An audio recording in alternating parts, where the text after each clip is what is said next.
We're already laughing. Hello, everybody. My name is Pasha Marlowe, and this is the Let Pleasure Be the Measure podcast. Welcome back. It is, for context, late January 2022, and I am not going to say I'm so excited because that's boring, and I always say it. So I'm just going to say I'm looking forward to laughing with my next guest, Carla White. Carla is in freezing cold Canada right now. She is a wellness expert, a humorist with a U because she's from Canada. She's a speaker and a performer, a former nurse, and a former real life firefighter. So I was going to start by saying that we have so much in common. Your resume actually looks identical to mine until I got to that whole firefighter thing, and that just threw me off. So clearly one of us is braver than the other, and one of us pretends. Okay, welcome, Carla. Oh, thank you, Pasha. I don't think it had anything to do with being brave. It had to do with searching for fun. Before I went to be a firefighter, I was working in healthcare. And you know how fun that is. Yeah. And, what's less fun than that, right? So you went to firefighting for fun? Well, adrenaline mainly. No, it was I moved to this town and my background was nursing, and they said, well, you know, nurses can get a job here at any time. And so I did. I was working at the hospital, and then this job out at one of the plant sites came up, and it was for nurses to be hired on the emergency response team. So they would hire us to be part of their medical response team, but they would also then train us to be firefighters. That is cool and so empowering. Okay, so did you ever go into a burning building and save a person or an animal? No, because, and I'll tell you why. It was a plant site, so it was an oil, basically like oil refinery. So it wasn't sort of residential firefighting. So our response is general. And I remember, honestly, the very first night that I was one of the 4 nurses that were hired, and on each shift we were the only women in this predominantly male environment. And I was probably 6 months in, and I said to my boss, okay, so the promise was that you guys were going to train us on to be firefighters. So like, when is that happening? You know, because we were setting up the fire room and really heavy in on the medical aspect of it, which was cool. It was, you know, I mean, that's what I was trained for. But I kept saying, but there's this other part that I'm interested in. So I was one of the first of them to be certified on all of the trucks. And I remember the first night that my boss said, okay, you're P1 or pumper 1 operator tonight. And I'm like, cool. This is, you know, like I was so, this is exciting, until the 911 line goes off, and it's like, oh shit. Like, you know. So I get my bunker gear on, we get in the truck, and the emergency coordinator gets in beside me, and we're driving down past fire lane 1, past fire lane 2, we're going to fire lane 4. And around fire lane 2, he says to me, so how are you doing? And I said, if I could get my legs to stop shaking, I think I would be okay. And I remember I was just vibrating. Yeah. And so it came down to, it was a leak, not a fire. Okay. But, in that kind of environment, a leak very quickly becomes a fire. So yeah, I had to set up the tower and do all of these things. And yeah, it was kind of fun. Yeah, it was more fun than the ambulance, being in the back of the ambulance, because that usually involved a person and a trip to the hospital. So yeah. I mean, scary as hell. Yeah. And just, I learned so much about really responding to crisis and chaos, and putting my own protection first, and all of those kinds of things, like lessons that I was able to then take into dealing with my own eventual depression and anxiety and all of that sort of thing. Mhm. So yeah, like lots of lessons that I learned there. Yeah. And those guys honestly like became some of my best friends. They all came to my wedding. And yeah, I That's mean, fantastic. I definitely have not run into burning buildings, but I've been in training for Yeah. all of that. So I just think it's great. And I recommend this to all of my clients, try new things, not only find out what you like, what you want, what your passion is, and then, try it all if you can, but yeah, challenge yourself physically and mentally. And, I think that's so cool that you were able to have the opportunity to do that. And then you entered another male dominated field of comedy. And then you went on to write a one woman show. What was it? What is it called? Shut the Fuck Up, Confessions of an Angry Housewife. Yeah, that's fun too. And scary. I'm sure your legs shook before your first performance of that one too. That one was actually, I've been speaking on stages since I was 10 years old. So I Oh, felt like for the first time, I felt like I was going home. Like this was ah, how that even kind of came about was that I was invited to do a stand up for mental health. nice. And I at that point had never like I was kind of not into comedy, didn't know anything about comedy, had no interest in stand-up comedy. But I worked with Jack Canfield for about a year on, well, no, 2 years, but I took his training to be a success principles trainer. And I was in a meditation with him and that he was leading. And I had this vision of me standing on a stage and it was black and everybody was laughing. But I didn't feel like it was, one of those embarrassing things of, oh my gosh, everybody's looking at me and I'm Yeah. naked or something like that. I just knew that it felt really good. Good. 10 days later, I get a call from a social worker here in town and said, hey, we're doing this project called Stand Up for Mental Health. And would you be a part of it? And I'm like, well, I don't consider myself still somebody who struggles with depression and anxiety. Like, I'm over that. I'm healed. And, All better. and she said, no, but you're really funny. And so we want to have you come. And it was training with a stand-up comedian for 5 weeks. And then we did a 5 minute, supposed to be 5 minute, 5 minute, 5 to 15 minutes. well, it turned into 15 minutes because nobody can drink a full bottle of wine in 5 minutes. Like that became part of my shtick was I was the angry housewife and Yes. I needed wine to get through. And so I had this cup So you went as long as it took. of wine. And I drank the thing in 15 minutes and it was real wine. And I was fairly looped by the time. I imagine you were.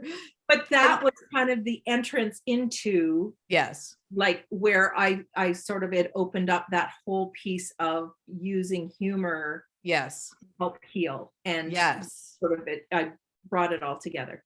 Absolutely. It speaks to me. It's almost identical to my path, finding the healing with humor, the catalyst moment being a mental health and physical health crises in my family with my son. And I remember reading your bio and it says creator of healing with humor. I'm like, because I thought of that too. But yours is with the U. So we're cool. We're cool.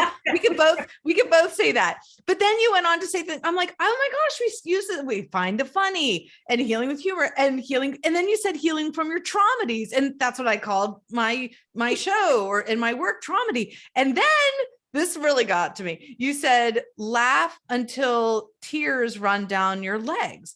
I say that because we know as midlife women, when we laugh, we pee. And I use these same lines and these same jokes wherever I go. So I'm like, this is crazy. So I love that we have this similar kind of philosophy.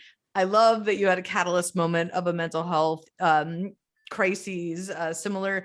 And I'm wondering what, if any, people, comedians, books, did anything inspire you in your work beyond your own life experience? Were there certain people or, I don't know, books or podcasts that were just like, okay, that's what I need to do?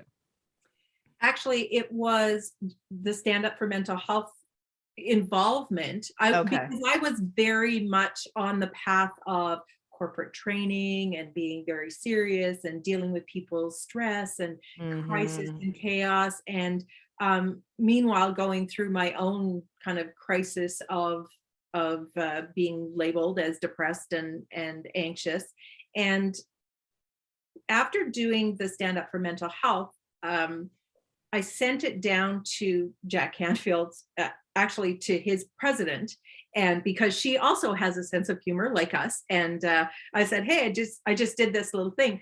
So then I was down at, I think it was an author event at Jack's house, and he comes over to me during the break and he says, Carla, I have to tell you that I watched your comedy thing. And he said, I didn't want to, because he said, I have all my students that I'll send it. Jack is so honest. He is so honest, and it all comes from love. So I really appreciate where it comes from.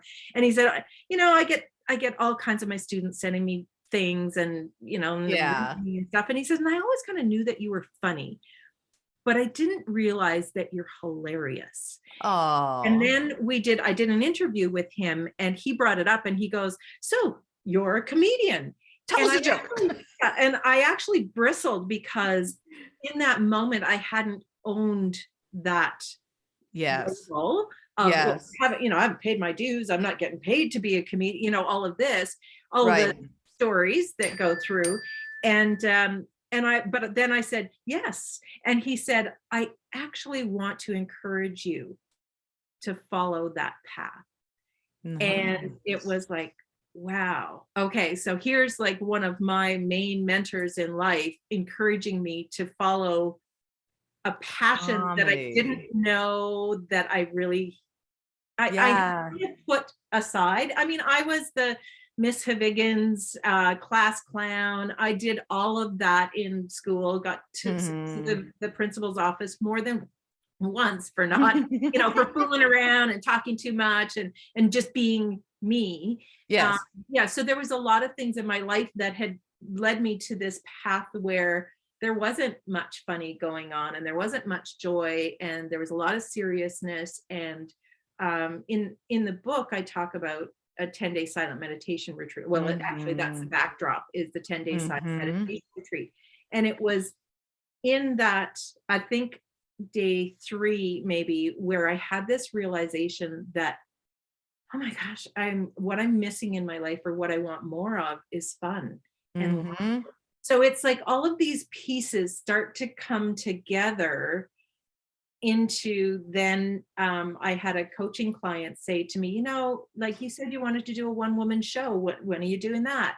And it's, well, and so did I say that? Yeah, did I say that out loud? I thought that was just in my head. And so she was like, you need to do it. And so then we came up. I had so much fun doing the promo video for it that then we ended up selling the show out in, I think the first one was 48 hours and the second one was 24 hours, like, just because it resonated with the, with people. And I think that there's so much. Somebody said to me the other day, well, when are you going to talk about the wellness part? And it's like, I'm not, like, it's subtle, but when people come to a show and they laugh, that's where the wellness is coming. Yes. So it's not here's what you do, point A, point B. Right. Yes.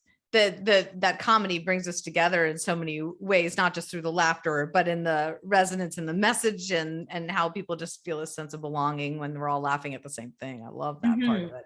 And when you teach people to find the funny, do you have a favorite tool that you use to, whether it's I don't know if you call it, transform, or see it in a new perspective, or turn it upside down? Like, how do you teach people to find something very not funny? Well, this is the thing. Like, I remember going through one of our SHITASTROPHIES where our whole community was basically running from a wildfire. We were evacuated and then out of our homes for 29 days. So I remember early on using humor, kind of that gallows humor, to help get myself through. And my daughter said, Mom, it's not funny. And I said, Oh, I know, but this is my way of releasing the tension that's going on in me until Yes. I can. And I say that I have used humor to sort of push away the big feelings as I'm going through something. So lots of times it's humor in hindsight, where I then, once I move through all of the emotions, Yes. then I can look back. It can be funny, but Yes. not always funny as you're going through it. At So, the moment. right. And so I say that I help people actually feel their lives. So when they come to the show, the first 6 people I talked to after the first show said, I don't know why I was crying. And it's like, yes, that's what, because we so often don't give ourselves permission to feel, Yes. particularly, like, it is easy to get to or we want to get to the funny faster, right? We want to get to that joy. We want to get to the fun part. And we also have to have the conversation about what's preventing us from getting there. So part of the process that I move them through is clearing and letting go of the energy of what's keeping them stuck, not finding the funny faster. Yes. So yeah, my Healing with Humor Accelerator is actually a 12-week high level coaching healing program, where we go into the sort of the methodology is behind it is 3 phases: letting go, loving, where we really, really focus on what we love. And the big secret is that it's us. And when we can come from that place of not the ego, which is my angry housewife, but the soulful self, and really returning to ourselves, being more of who we are, that part in the middle is the part that I love the most, is really getting people back to reconnecting to what their pleasure is, what their, play and that laughter and the things that we want, and going after them. And so, in the first part, we clear all of the things that are keeping us from it. Then we focus in on the love, because it's that difference between living from a state of fear to living from a state of love.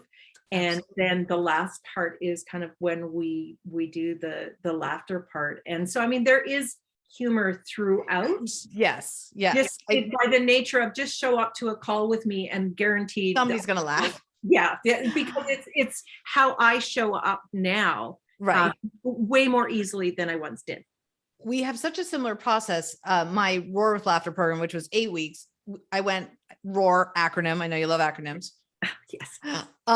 It's a rupture to rapture. Those are the 2 bookended R's. And in between, we have some other things like orchestrate and alchemize, just reframing our lives. But one of the weeks, I used to call it pleasure week. And then we started to tap into our pleasures, and we started to talk about like tapping into our deep inner knowing. And then that started to translate into like, what is our pussy telling us? And so I ended up just calling it Pussy Pun Week. And it's the best week of the entire thing. Not only because people are like, what did you just say? But it's because we're tapping into our like ancient knowing of ourselves and our pleasures, which go far beyond sexuality and intimacy, just are for ourselves and with ourselves.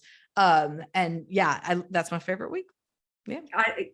So it's Pussy Pun, because I tried to do a different alliteration, right? Yeah. I love alliteration. Yeah. Oh, I have to ask you a question after this, but all I was going to say is each week I would introduce a new comedy technique, like 1, 2, 3, or using puns or playing with words, whatever it is. So, it was just one of those weeks, the alliteration. But I do have to ask you, because this is something that happens to me every night. And I wonder if it happens to other people like you who present as ADHD and comedy. So I'm just saying, I'm not diagnosing you, but that's what I do for my work. But I feel like we might be similar in this. Do you sit up at night and like you're thinking of a word and you're like, yeah, what the acronym of that word? Okay, what would rhyme with that word? Okay, what would be a cool thing to say? What are the other meanings of that word? And like for hours at night, obsessing about one word and then thinking it's the most brilliant business plan ever. You can do an entire comedy routine about it. And then you maybe write it down. You wake up in the morning, you're like, what? Do you do that too? Okay, so yes and no. Okay. my sleep is very sacred. Oh, you're so lucky. Part of my process was healing my own health, which included I became basically a sleep expert for a while, because that was, I mean, we're our own we teach what we need, doctors, right? Yes, we teach what we need. And so for a long time I taught, health and wellness, basically. And then I managed to accumulate about 120 extra pounds of armor and stress. and I didn't feel like I could, I wasn't walking the walk and talking the talk, right? And so it's like, well, how can I go out there and talk to people about their health and well-being if I'm clearly not healthy myself? So I did a lot of work on my sleep, and it's the whole package on feeling complete. So having said that, I absolutely still do the chronic overthinking thing, but I also have processes and people who help me get out of that kind of nice. my business manager is one of she's what I call my humor buddy. It's like, okay, I know when I am in that spin of, okay, I've got to have it this way, and I'm doing this, and I will reach out to her and say, talk me off the ledge, or help me see this. But so I'm working with one of my own coaches and she said to me, okay, so what's your word for this year? And I previously to my community had said, my word for this year is ease. That's what I want it to be. I love it. I want it to be easy.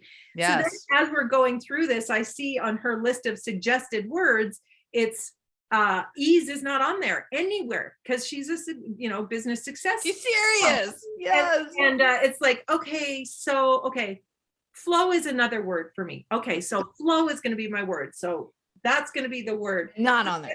Then I contact my business manager, because I said, but like flow feels like I'm not going to get shit done. Too flow. I have kind of swung from that like high ambitious, very type A person back to the other, I'm so relaxed. But then I also don't necessarily get shit done, right? Yeah. I'm back in there, I'm having fun, and I'm in the flow, and I'm doing all these things, and my life is fantastic. And there's still shit that with the business that isn't getting done because that doesn't feel fun.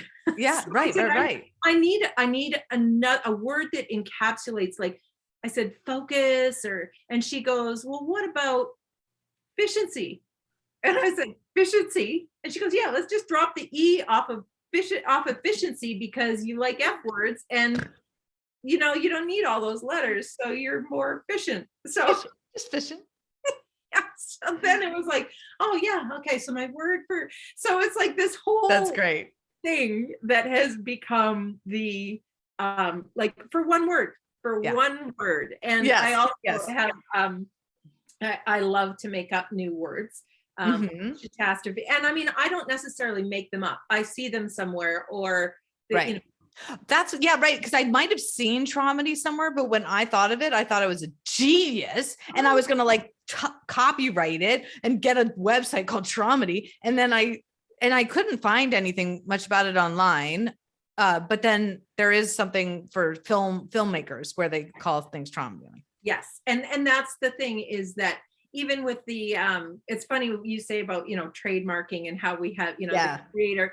So there is somebody somewhere in website land that has the Healing with Humor spelled with a U. Oh, they stole it. And she, along the same lines, is doing kind of the comedy piece.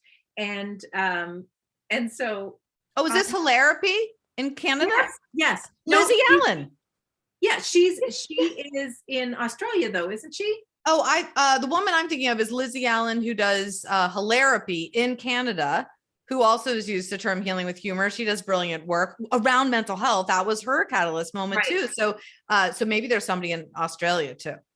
For whatever reason, I was thinking maybe she has an accent. Does she have an accent? She has a British accent. There you go. So That's her. maybe I was thinking she was from Australia, but anyway, she spelled humor with a U. So it's like, Yes. it's got to be British or Australian. Right. No, I think it's good. And speaking of words with you, this is, sorry, my ADHD brain, but do you play Wordle? No, I've heard about it, and I feel like that would be something that would totally, like, I would get obsessed with. And well, yeah, you could, except they only give you one stinking word a day. So you can't, like, it's like you get one word a day, and then you have to wait 24 hours, but it's made in the UK. And the reason why I'm asking is because I know that in the UK, they spell a lot of words with OU. And so I'm like, well, am I guessing for that spelling or anyhow, I was just curious if there's any 5-letter words with OU. oh, many. Okay. Favor, color, humor. We, like, honest to God, we okay have to put the effing U in all kinds of Canadian words or British words. And okay. Yeah. So, but those are all 6-letter words. But either way. So 5. Oh, so you're looking for a 5-letter word? Well, you have to guess a 5-letter word. And then I started, this is what kept me up last night. I'm like, I could think of a 5-letter word, but am I supposed to think of a 5-letter word? And what if I think of one with it? Do I think of it with you or that? Like, seriously, I have a problem. But so it's okay if you can't think of a 5-letter word with OU. This is my I can't. my own problem. Yeah. Good. Maybe that's why they made it 5. No. Yeah, exactly. Oh, It's 5 and if 5 English, but not yeah. Canadian and British, whatever. Okay, now I'm just sounding foolish, but anyhow, that was important to me last night. See, I wake up and I'm like, why were you thinking about that for 5 hours, Pasha? I don't know. Yeah. Oh, I have had those moments of, like, the sleepless nights and the crazy thoughts that turn. And I really I don't have them often anymore, but I still occasionally will have them where I'll wake up in the middle of the night and and a lot of it has been just my own healing of processing the stories and clearing that energy out during the day so that I can sleep at night, because that's what I need to do, right? Yes, absolutely. So you are now practicing what you preach or doing what you teach. Yes. Love it. Good. And so given all that, is there anything you could walk into a fiery building? You can walk on stage and do comedy. You can, as a nurse, I'm certain, see blood and guts. So what scares you, if anything, anymore? I think the thing that would scare me the most is not seeing the fear anymore, because if there's no fear, then there's no sort of need to grow or need to sort of, like, move forward. It's kind of I look at some of the people that say, oh, you take my program to be fearless. And it's like, I don't want to be fearless. I want to be able to face that fear and do it anyway. But without sort of that fear means that you're not growing and stretching, and you're just staying in your comfort zone. And for a lot of us, our comfort zone is not, maybe we're not going to step into our full potential if we're not doing something. I wouldn't recommend doing something every day that scares you, but doing for the sake of your nervous system. Yeah. You need to be able to that. And I think that's why humor is so great for me, as opposed to like exercise or something like that. Is that you do need to be able to go into those challenging times to just, like, give us, I remember talking about eustress, in, there's bad stress and good stress. And really it's more just about the energy, the adrenaline, that drive. I still want that. And whether I get that from, like, fear of putting something new out there, putting me out there, or whatever it is, it's whatever's the latest challenge. And if those go away, then it just means that and then there's the sense of mundane and repetition and yeah, and there's no dopamine and there's no thrill. Yeah. And I know, I'd imagine it's similar with you, where more than fear, I struggle in boredom or redundancy. Yeah, for sure. And I had this, just had an interview recently where we were talking about kind of that sense of urgency or crisis. And I said, you know what? I 100% know, I'm trained, and just with my life, I know what to do in an emergency. I know what to do in crisis and chaos. And most of us do. It's when all that crisis and chaos stops for some of us who lived in it our whole lives, internally and externally. The whole like, wait, there's not an emergency. Well, what do I do? What do I do now? What do I do? And it's that for me, it was actually that slowing down and the power of the pause that I had to learn, because I had to learn how to get into that relaxed state. And once I did get into that relaxed state, that's when my business took off. That's when, when I started to have fun with my business and with just how I was showing up in the world, when I started to take myself less seriously and started to have fun and use, and laughed more and found more moments of joy, that's when things just started to come to me. So it wasn't like I was chasing my dreams anymore or going after, very intensely. And the minute that I start to see myself in that, where it's a restrictive kind of thing, where it's like, ooh, I'm, like being open to whatever is just the way that I'm living my life more and more now. And the fear aspect of it, I would say probably this last week, as I launched my, put deposits down on a venue for a retreat, and we're planning a ladies' night, and there's all of these things. There's such uncertainty right now with lockdowns and the situation in the world and travel and all of that. And I actually just got off a call with speaking at a conference, and she said to me, listen, there's no plan B. We're getting together. You're going to be here in person. And they're like, we're just moving forward. And so last week was kind of that. There was a lot of energy around, because I've got the people that I'm planning these events with saying, do you want to move ahead? Because you don't know what the situation is going to be. And so I did feel a little bit more anxiety in my body. And I now am way more focused on what's happening in my body and okay, what is this? Oh, okay, that's fear. And that's okay.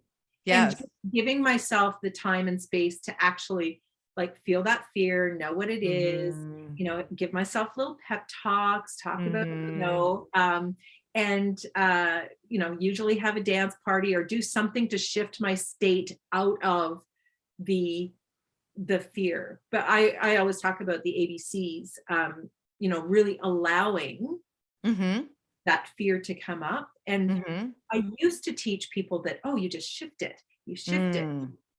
I don't anymore. Now it's sit with it, whatever that emotion is, sit with the energy of it until it feels complete. And that's how I get through. And B is breathe, and C is, I used to say that it was choose a different, choose how you want to feel. But I say chuckle, find a way. Chuckle, I like it. To laugh, to release that tension of the story you're telling yourself. And so it's moving through the stress cycle and offering so many different ways to do that. I think laughter is the most fun, but certainly we could dance, like you mentioned, we could cry, we could scream, we could talk, we can run.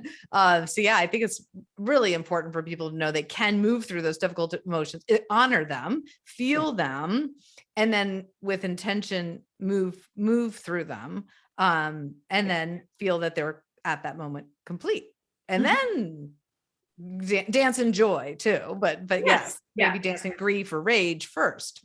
If we can cry because we're laughing, or we can cry because we're in sadness. Yes. I had a recent death of a friend. I've also had found out that my puppy, well, not puppy, my elderly dog needs to be put down. Like, I've had a Heavy lot things. of heaviness Heaviness. and Yeah. sadness. And this past weekend, I ended up finally taking a little of my own advice and just taking the time and space to just feel all of that. And I mean, Yeah. just to give myself permission to feel all of that. And because I kind of went back to my old habit of, just push through the grief, Yes. through, still show up. And it was like, no, I'm not doing that anymore. I'm going to Yeah. just give myself that permission to feel what I'm feeling, and it will pass. And Yes. then with grief, there'll be another wave that comes, and I call it a grief storm, because it is, Yes. at first it's like the tsunami just jumbles you around, and all the emotions are there, and then they subside a little bit, and then you'll get hit with this rogue wave out of nowhere. And what is that? Yeah. It's how trauma works. It's how trauma works in our system, right? And so there's Exactly.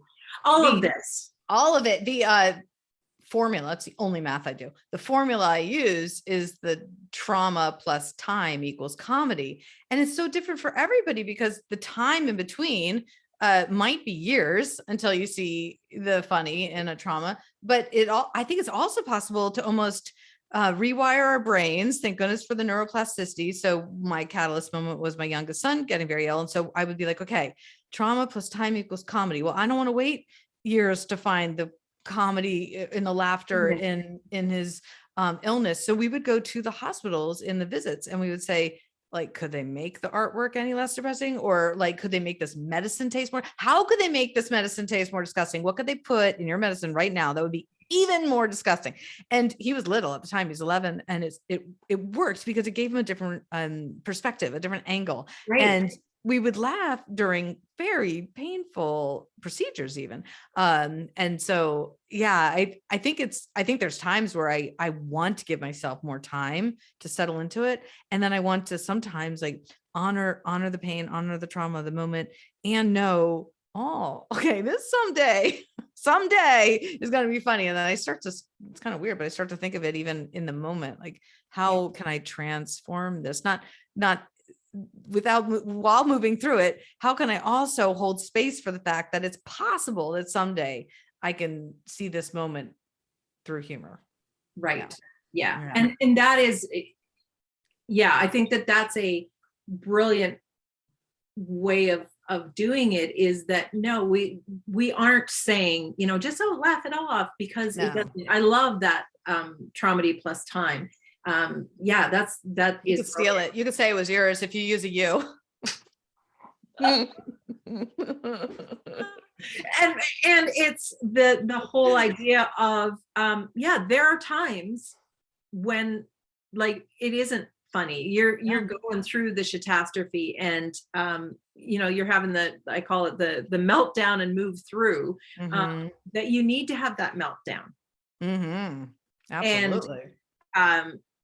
And honestly, I'll tell you about one of my public snot swinging cries, which, I mean, I grew up from a very young age.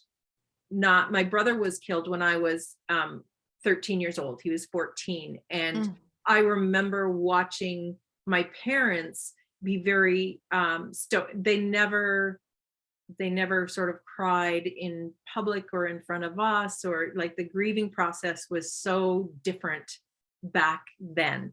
And so I really took that to be that your emotions make you weak if you show them, right? And so that was kind of and I also went through a psychosomatic illness shortly after that, which they said, well, this pain that you're waking up in the middle of the night, like, that's not really real. That's just your emotions. And so in my head, it was like they were telling me that it's all in my head, that I'm making it up, so that the way to deal with it was just to disconnect from my body and feel anything. That was how I dealt with it, because how I was told was to, like, you just have to basically kind of stop thinking about it, was kind of how the, at the Yeah. time.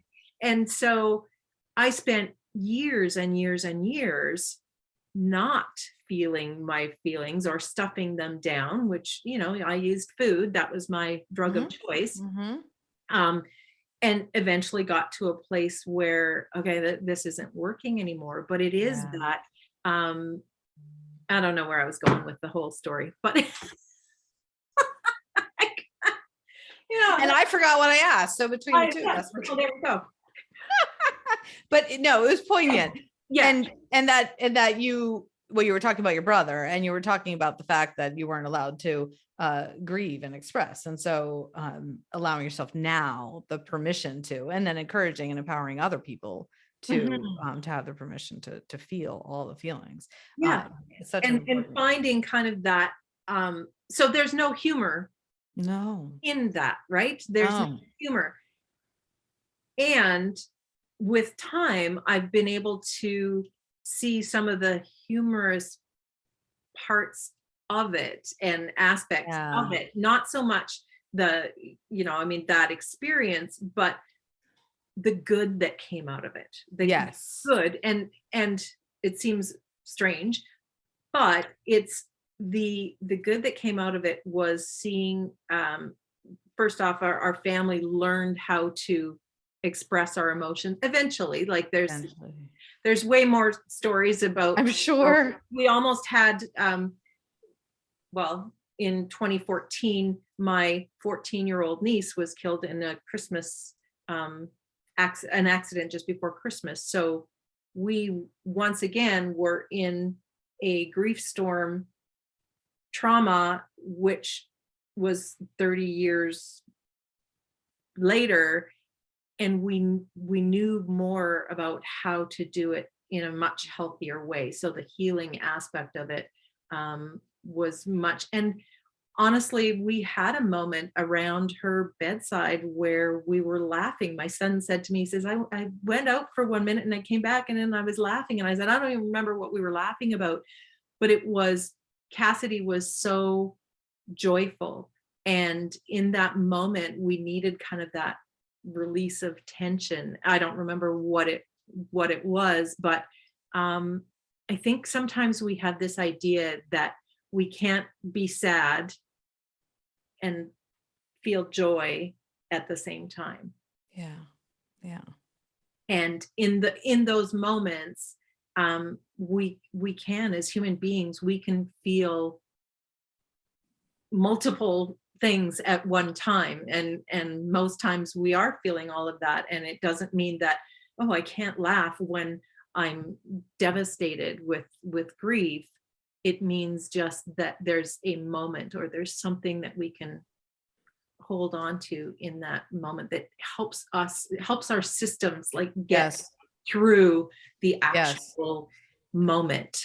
It reminds me of right after 9/11, when Saturday Night Live paused for a couple days, and then I can't remember if it was 3 or 4 days later, which felt too soon initially to attempt it. And then they realized that we had all been kind of holding our breath and not able to process the tragedy. And so it was a release, and some of it was a release in joy and laughter and funny, but then a lot of it was just like, oh my, we need to scream. And that's why I called my program Roar with Laughter, because it comes from a place of like guttural grief and sadness sometimes. And some of the best comedians are releasing their childhood traumas through their laughter. And those are the comedians I love the most. Actually, I relate to those quite a bit. And so I think it's good to normalize that laughter does happen simultaneously, sometimes in the same breath as grief and loss.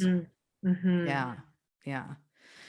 Whew, I was triggered a little bit because, in all honesty, you were talking about your brother who's 14, and then your niece who's 14, and my son's 14, and he's still ill. So I had a dissociating trigger moment there. So forgive me if I went off topic for a moment there, but I can appreciate it, and it resonates, obviously. And I know that the work we do, somebody called it holy work one time, and I'm like, no. And then she's like, you really can honor the fact that when you help people through their grief and their trauma and their tragedies through something as, safe and fun and connecting as comedy or humor and laughter, that you're saving lives. And if you're not saving lives, literally you're saving their suffering some. Right. And so I was like, all right, holy work. I'll take it. I'll take it. Well, and I even had, when I was working with my brand gals, they had said to me, well, you're a healer. And it's like, like I'm so much not into the labels. Right.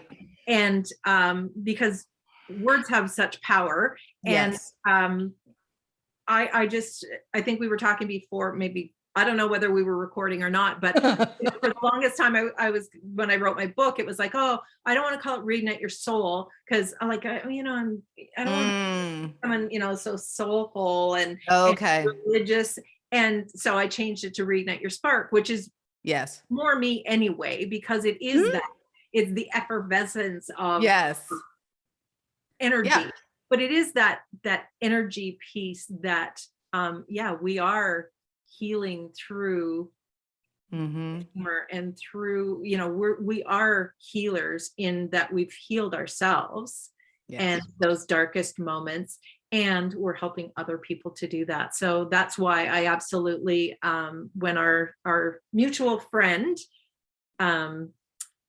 introduced or mentioned to us that we should connect, it was like, yes, we're sort of so many similarities and synchronicities in, how we see the world, and using humor and fun and play to just really show up in the world and help others with getting through life. Like, I think it's rewarding work. And for sure. We'll take the holy work.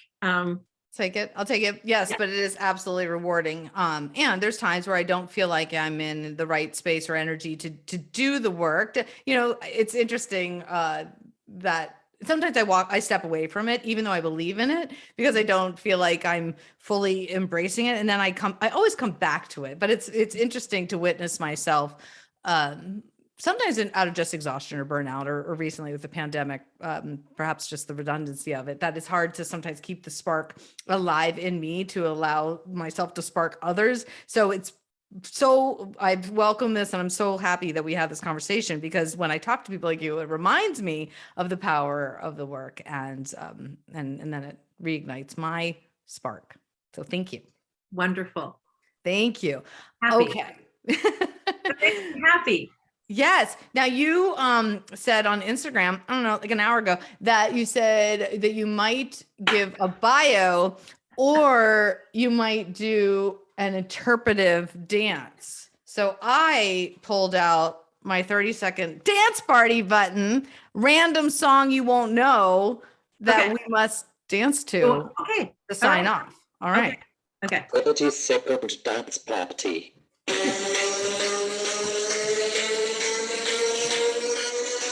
Oh, you get a full shot of my chest. Okay. Nobody's wearing a bra. This is how we party.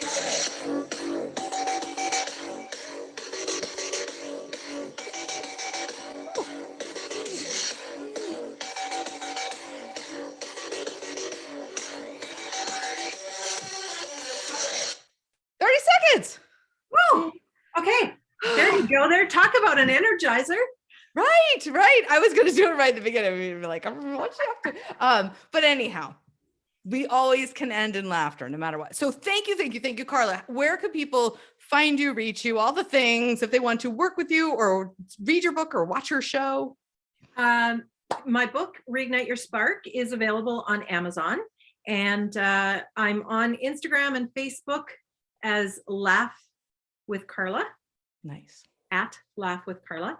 And my email, well, they can join my Cocktails and Confessions group by either going to Laugh with Carla or sending me a quick email at Carla, CARLA, at Carla White, WHITE.ca.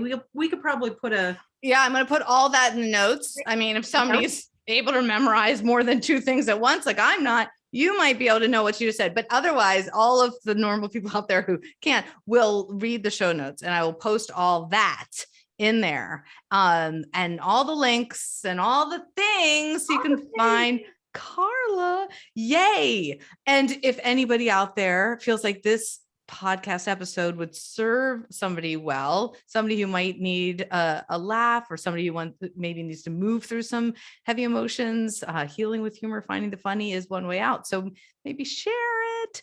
Obviously I'd love it if you subscribe and review and all the things, but mostly we want to get the this healing with humor word out there. So please do share it. And if you want to reach me, you can find me on all the social platforms at Pasha Marlowe. You can email me at pasha@pashamarlowe. I have a free Calendly link to a free coaching call. I'd love to talk to you. And I always forget, but you reminded me that I wrote a book. I like my ADHD brain. I wrote a book and I published it even in 2020. It's called My Next Husband Will Be a Lesbian. Duh, for obvious reasons. But anyhow, that's out there. That's out there as well. So yeah, we do so many fun and exciting things, and I hope you and I can reconnect someday or collaborate one day. And I'm just so happy to know you. You too. It was a pleasure. Pleasure seeing you and knowing you. Thank you so much, Carla. Bye, everybody. Bye.